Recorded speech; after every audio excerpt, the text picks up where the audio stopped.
அனைவருக்கும் வணக்கம்.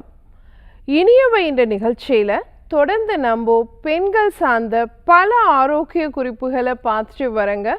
அந்த வகையில் இன்னைக்கு நம்ம சொல்லக்கூடியது தைராய்டு பிரச்சனைக்கும் குடல் ஆரோக்கியத்துக்கும் என்ன சம்பந்தம். ஸோ குடல் ஆரோக்கியமாக இருக்கும் பட்சத்தில் உங்கள் தைராய்டு பிரச்சனையினுடைய அளவு கண்டிப்பாக கட்டுப்பாட்டில் இருக்கும், அது சரியாகிறதுக்கும் வாய்ப்பு இருக்குது அப்படிங்கிறது தான் இன்றைக்கி நிகழ்ச்சியில் நம்ம பார்க்க போகிறோம்.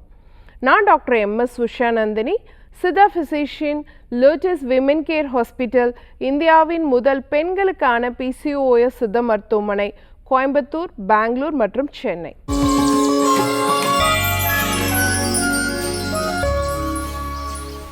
மறந்து போன மரபும் துழைந்து போன ஆரோக்கியமும் அப்படின்னு பார்த்தோன்னா, இன்றைக்கி நம்ம முன்னோர்கள் எல்லாமே அந்த காலத்தில் இரும்பு சட்டியில் சமைச்சு சாப்பிட்டுட்டு இருந்தாங்க. அந்த கீரை கடையும் பொழுது, பொரியல் செய்யும் பொழுது நம்ம அந்த இரும்பு கடாயில் அதை ஃப்ரை பண்ணி எடுத்துகிட்டு இருந்தாங்க. ஆனால் இன்றைக்கி நம்ம இரும்பு கடாய் யூஸ் பண்ணுறது கிடையாது. அப்போது நிறைய பேர் ஹீமோக்ளோபின் இன்க்ரீஸ் பண்ணுறதுக்கு என்னெல்லாம் சாப்பிட்லாம் அப்படின்னு தேடிக்கிட்டு இருக்கோம். ஆனால் நம்ம முன்னோர்கள் அந்த மாதிரி பேரிச்சம்பழம், அத்திப்பழம்லாம் சாப்பிடல. அவங்க செஞ்ச விஷயம் சமைச்சதை இரும்பு கடாயில் சமைச்சு சாப்பிட்டாங்க. அது அவங்களுடைய ஹீமோக்ளோபினை ஸ்டெபிலைஸ் பண்ணுறதுக்கு சப்போர்ட் பண்ணுச்சு. ஸோ அந்த பழக்கத்தை நம்ம மறந்துட்டோமா? இன்றைக்கி நம்ம பார்க்கக்கூடிய ஒரு விஷயம் குடல் ஆரோக்கியம் அப்படிங்கிற ஒரு விஷயம், தைராய்டு பிரச்சனை அப்படிங்கிறது. இது ரெண்டுக்கும் என்ன சம்பந்தம்? இப்போது தைராய்டு பிரச்சனை அப்படின்னாலே T3 T4 ஹார்மோனுடைய அளவு குறைவாக இருக்குது அப்படிங்கிறது அர்த்தம். இந்த ஹார்மோன் குறைவாக இருக்கும் பொழுது நம்மளுடைய குடலில் இருக்கக்கூடிய, நம்மளுடைய வயிற்றில் இருக்கக்கூடிய அமிலத்தன்மை குறைய ஆரம்பிக்கும். ஸோ அமிலத்தன்மை குறைஞ்சால் என்ன ஆகும்? நம்ம சாப்பிடக்கூடிய உணவு சரியாக செரிமானிக்கப்படாது. அப்போ செரிமானிக்கப்படலை அப்படின்னா குடலினுடைய ஆரோக்கியம் சீராக இருக்காது. குடலினுடைய அந்த மூமெண்ட் இருக்கு இல்லையா, பெரிஸ்டால்டிக் மூமெண்ட், அது சீராக இருக்காது. அப்போ ஆட்டோமேட்டிக்காக மலச்சிக்கல் அப்படிங்கிற ஒரு விஷயம் ஏற்படும். கேஸ்ட்ரைட்டிஸ், பிளாட்டிங், இந்த மாதிரியான பிரச்சனை ஏற்படும். ஸோ நிறைய தைராய்டு பேஷண்ட் பார்த்தீங்கன்னா, எனக்கு எப்போ பார்த்தாலும் வயிற்றில் கேஸ் ஃபார்ம் ஆகிட்டே இருக்குது, ஏப்பம் வந்துக்கிட்டே இருக்குது, வயிறு தும்முனே இருக்குது, அந்த மாதிரி ஒரு கம்ப்ளைண்ட் சொல்லிகிட்டே இருப்பாங்க. அதெல்லாம் இதனால தான். கூடவே அந்த குடலில் இருக்கக்கூடிய பாக்டீரியாக்களினுடைய அளவும் மாற ஆரம்பிக்கும், சமச்சீரற்ற நிலை உருவாகும். அதனால் ஈஸியாக குடலில் நோய் தொற்று கிருமிகள் அதிகரிக்கிறதுக்கான வாய்ப்புகள் இருக்குது. அப்போது தைராய்டோடைய அளவு குறைவாக இருக்கும் பொழுது எந்த அளவு குடல் ஆரோக்கியம் சீர்கேடு அடையுது அப்படிங்கிறத பார்க்கணும். இதுவே தைராய்டோடைய அளவு சீராக இருந்துச்சுன்னு வச்சுக்கோங்களேன், அப்போது நம்ம குடலினுடைய அமிலத்தன்மை சீராக இருக்கும். அப்போ அமிலம் சீராக சுரந்துச்சுன்னு வச்சுக்கோங்களேன், நம்ம சாப்பிடக்கூடிய உணவில் இருக்கக்கூடிய சத்து பொருட்கள் முழுமையாக உறிஞ்சப்படும். அப்போது copper, selenium, zinc, iodine, iron, இந்த மாதிரியான சத்துக்கள் முழுமையாக நம்ம ரத்தத்தில் நம்ம சாப்பிடக்கூடிய உணவில் இருந்து முழுமையாக சேர்கிறதுக்கு சப்போர்ட்டிவாக இருக்கும். அப்போ குடல் நல்லா சீராக இயங்கும் பொழுது அப்போது ஆட்டோமேட்டிக்காக நம்ம உடலினுடைய நோய் எதிர்ப்பு ஆற்றல் அதிகமாகும். நோய் எதிர்ப்பு ஆற்றல் அதிகமாச்சுன்னா, நோய் எதிர்ப்பு ஆற்றல் குறையிறதுனால தைராய்டு வெரைட்டிஸ் நிறைய இருக்கு இல்லையா. இன்றைக்கி எங்கள் அம்மாவுக்கு இல்லை, எங்கள் அப்பாவுக்கு இல்லை, எங்கள் பாட்டிக்கு இல்லை, ஆனால் எனக்கு மட்டும் தைராய்டு வந்துருச்சுன்னு சொன்னாலே நம்ம அது ஒரு ஆட்டோ இம்யூன் டிஸார்டர் அப்படின்னு சொல்கிறோம். ஆனால் அந்த மாதிரியான பிரச்சனைகளை நம்ம குடல் ஆரோக்கியத்தை சீர்படுத்தும் பொழுது நம்மளால கொஞ்சம் ஒரு அளவுக்கு கட்டுப்பாட்டில் வச்சுக்க முடியும். ஏன்னா நம்ம உடம்பினுடைய இம்யூனிட்டியை ரைஸ் பண்ணுறதுக்கு அது ரொம்ப சப்போர்ட்டிவாக இருக்கும்.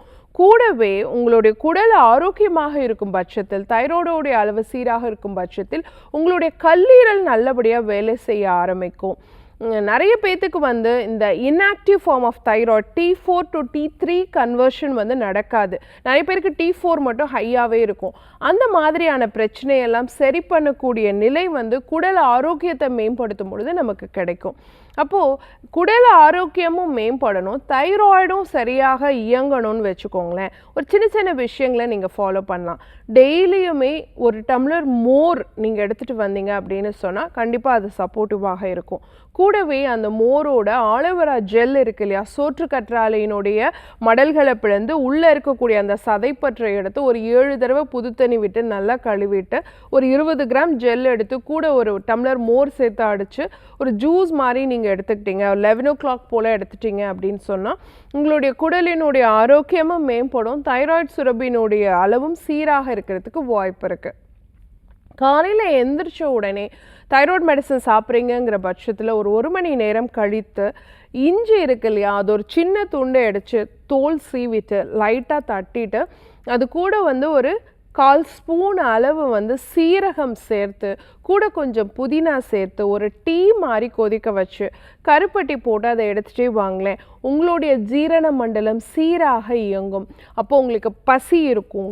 அகட்டுவாய்வு அகற்றி அப்படின்னு சொல்லக்கூடிய இஞ்சியை நம்ம காலையில் எடுத்துக்கும் பொழுது நம்மளுடைய உடலில் இருக்கக்கூடிய வாதப்பித்த கபத்தை சீர்படுத்துறதுக்கு அது ரொம்ப சப்போர்ட்டிவாக இருக்கும்.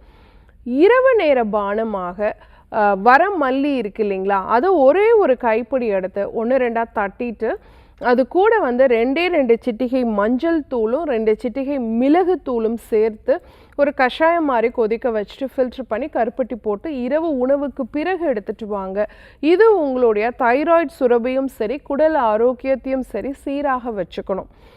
அதே சமயம் ஜிங்க் அண்ட் செலீனியம் நிறைந்த சத்துள்ள உணவுகளை எடுத்துக்கணும் இல்லைங்களா.